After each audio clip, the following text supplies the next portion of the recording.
Are you waking up a half a dozen times during the night to urinate? Are you constantly having to go to the bathroom during the day with no success? Well, then this video is for you.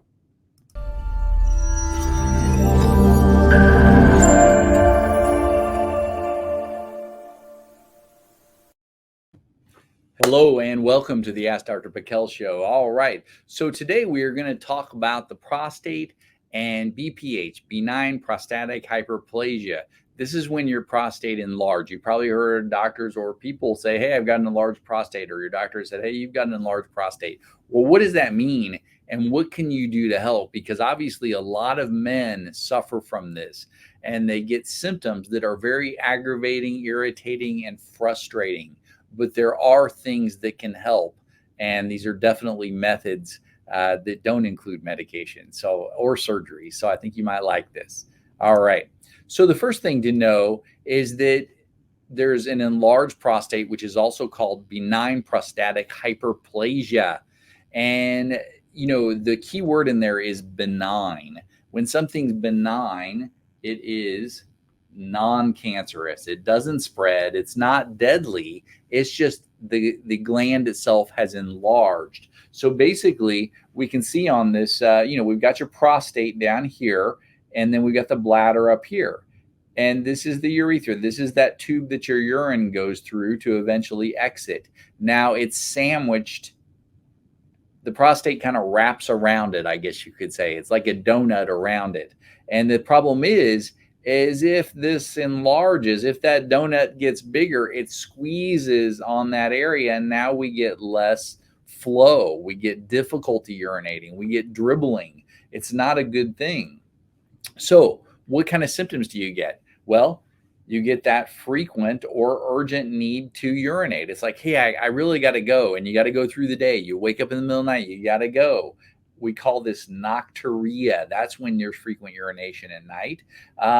Then the problem is you go to urinate and the stream won't start. Then you can't go. And you just stand there or sit there on the toilet and nothing happens. And it's like, And then you feel like, hey, my bladder's full and I can't go, which is not a good feeling at all. And then when you finally do go, it's a weak stream, or when you're going, it keeps starting and stopping.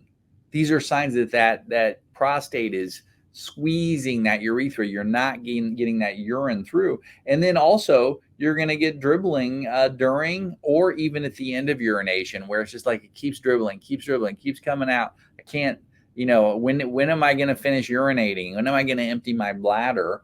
And then that's what it'll feel like. I go to the bathroom and I can't empty my bladder, and I keep having to go and go and go. I get the signal that, hey, I need to go to the bathroom. I got to go again and again. It starts to disrupt the day. Very frustrating thing and not a good thing at all. So here's what is occurring, because the first thing we got to find out, why is this happening? Why? And this typically occurs with men when they get in maybe their 40s, 50s, 60s. They start to have these types of issues. And a lot of this is occurring, like we said, because that prostate gland is enlarging. And what can cause it to enlarge? Well, I'll tell you what, through life, it normally enlarges some or grows as time goes by. And we need it to grow to a certain level, but not too much where it squeezes off your ability to urinate. So one of the things that can happen, or let's put it this way, the things that cause it to grow out of control: stress and inflammation.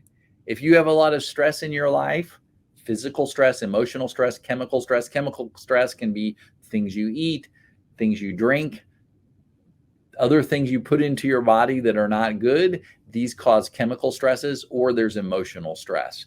And any of those things will cause this, or chronic inflammation. And again, then you've got to find out what's causing the inflammation, what's causing the fire in the house. Is it an infection? Is it some chemical? Is it heavy metal? Is there something in your system creating inflammation? Or is it due to a trauma? So then you got to find that out. So one of the things that causes, when you have high stress and inflammation, that increases the conversion of your testosterone to DHT. Now, as you get older, as if you aren't already producing less testosterone, the testosterone that you do have is now turning into this form called dihydrotestosterone. And there's this enzyme that your body uses to do that. That enzyme starts going faster due to stress. due to inflammation. It starts increasing its activity. The problem is DHT is not a good hormone when it's overly made. We need some of it, but too much is, number one, robbing your testosterone, which affects other things in your body, but also it increases the growth of that prostate. It causes those cells to increase their size. Not what we want at all. So we have to find things. What can we do to shut down this enzyme? Well, yeah, you can get rid of stress, get down inflammation, but are there some other things you can do, kind of in the meantime? We're going to get to that. The other thing that occurs with stress and inflammation is this in a man's body causes hormone overload. So stress causes increased hormone releases. We get stress hormones increase. There's other hormones that increase. Inflammation can cause your hormones to not be able to work properly. So then they end up floating in your bloodstream rather than getting into your cells where they're supposed to be. And then that buildup starts to cause problems too. Now, another big factor that will go into the hormone overload too and inflammation is blood sugar issues. If you've got diabetes, if you've got pre-diabetes, you're already on your road to this issue of BPH or enlarged prostate, or you're probably already there because you're turning your testosterone into estrogens.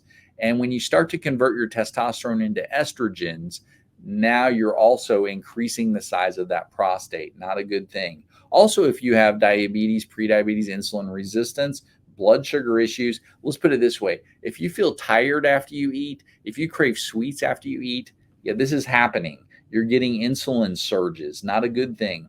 You're getting high cortisol releases, especially if you have high stress, high blood sugar, a lot of inflammation in your body. Your cortisol is up all the time. And this, of course, can also impact the growth of that prostate and cause it to get larger. Prolactin, and when you hear about prolactin, first of all, what is prolactin? What the heck? You mainly hear about it with nursing mothers. This is the hormone that releases from the brain and makes the breast produce milk. Well, in men, we also make it, but it does different things. And one of the things that it can do is if there's too much of it, due to stress responses and inflammation, it will cause the prostate to enlarge. And then also if men have too much progesterone, this is a problem. And also if you have too much IGF-1, which relates to growth hormone, this will do it too.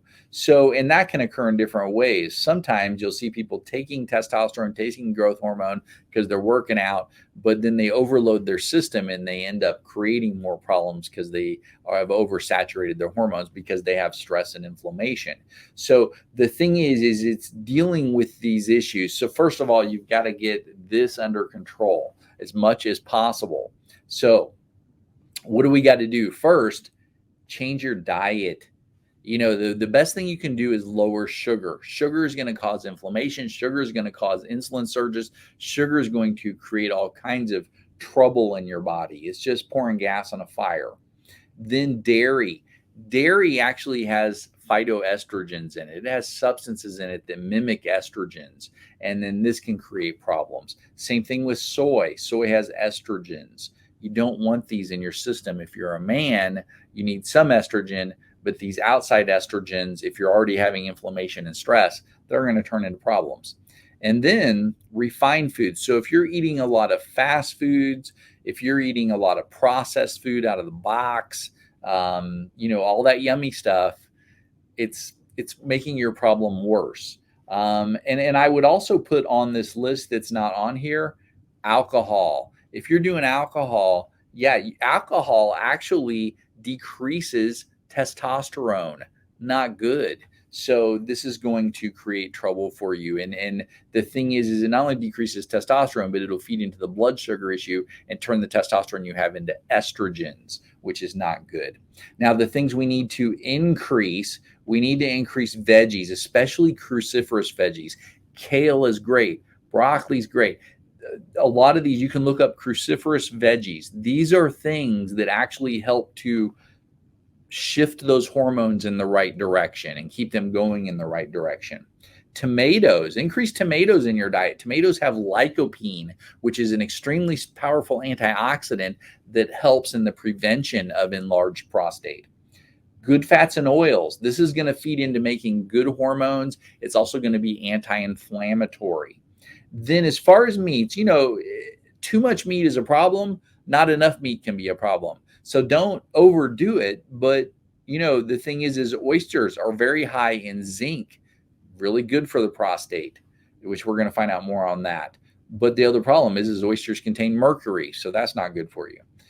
Chuck steak. So if you're going to pick a steak that's good for your prostate because of zinc levels, chuck steak is the highest in zinc. And then chicken legs, higher in zinc than any other part of the chicken. And then pumpkin seeds, a good thing to snack on or munch on, a lot of benefits for the prostate. Now, nutrition, what can you take? Number one, zinc. Zinc is amazing for the prostate. Number one, the prostate itself has a certain amount of zinc that is inside of it. It actually harbors zinc, and we need it to do that. So the thing is, though, is in studies, they found that people with enlarged prostate have less zinc in their prostate, stored in their prostate. People with prostate cancer have even less zinc. So there's a direct correlation between the more zinc you have in your prostate, the better it's functioning. So we need zinc coming in. Zinc has a lot of benefits to the body. I recommend this zinc glycinate, but zinc, very important. And you'll get zinc, of course, from those things I mentioned above. But usually if you're dealing with this type of issue, foods aren't going to be enough. You're probably going to need to supplement and use a zinc glycinate form. All right. Another popular one for prostate issues is this saw palmetto. And the thing that I'm mentioning with these supplements that I'm talking about, they help that enzyme. They help prevent that enzyme from turning testosterone into DHT. So these are things that really help solve this issue, at least until you find out what's really promoting inflammation or get stress out of your life as much as possible. Saw palmetto is great at doing that. Another interesting one, and a lot of people haven't heard of this one, Pygium africanum. Now, what is that? This is actually comes from the bark of an African, I think it's it's some type of African tree that produces some fruit. I can't remember what it is, but again, a great one. And then another one, which we've mentioned previously in other videos, especially related to allergies, stinging nettle. Lots of research with it, also with enlarged prostate. In fact, all of these have tons of research showing they work to help with enlarged prostate. Now, the best thing to do would be to find a formulation that contains all of those together. So you can always search for that. But the other factor here is stress. You have to lower stress because stress creates a lot of these problems or leads to them. And you put stress on top of a bad diet. You get stressed out, you go eat a donut, drink a Coke. You just made this 10 times worse. All right. So then we've got to think too, what are other factors that can cause enlarged prostate that maybe I didn't talk about, that may be some different things that won't respond to what I'm talking about. So these would be like urinary tract infection. So if you've got a urinary tract infection, you may also have a prostate infection. You need to deal with that. If your prostate is just inflamed from infection or heavy metals or chemicals, then yeah, that needs to be dealt with. And when it comes to chemicals and heavy metals, these are things that are never, ever looked for. They need to be looked for and potentially detoxified. The prostate can hold on to heavy metals. Also, if you've had a surgery, an abdominal surgery, sometimes when they do that, they'll scar the lower part of the bladder. And if they do that, that can make you feel like you got to go to the bathroom all the time. And then if you have bladder stones or kidney stones, everybody talks about kidney stones. Well, what about stones that are stuck in the bladder? This can also create these types of symptoms. Also, if you have a nervous system issue, so the nerves that go to your prostate come out of your lower back, you've got to think, hey, maybe my lower back problem is causing my prostate problem. Absolutely can occur. And there's other neurological issues too that can affect the bladder and these areas. So it's something you've got to rule out. And then also prostate cancer is always a possibility too. So that needs to be ruled out. But again, I would say the enlarged prostate issue is a very common thing. And I feel like it totally can be dealt with from these natural perspectives and diet and stress reduction. So it's something you can definitely deal with. So if you're watching this and you're a guy, jump right on board, start doing these things. If it's your husband and you're watching this and you're the wife, then absolutely you need to have them watch this, or you can start them on the program right away. But definitely something that can help, because this is a problem that can just drive you crazy after a while. So, all right. Well, God bless, and I'll see you on the next video. All right. Have a wonderful day.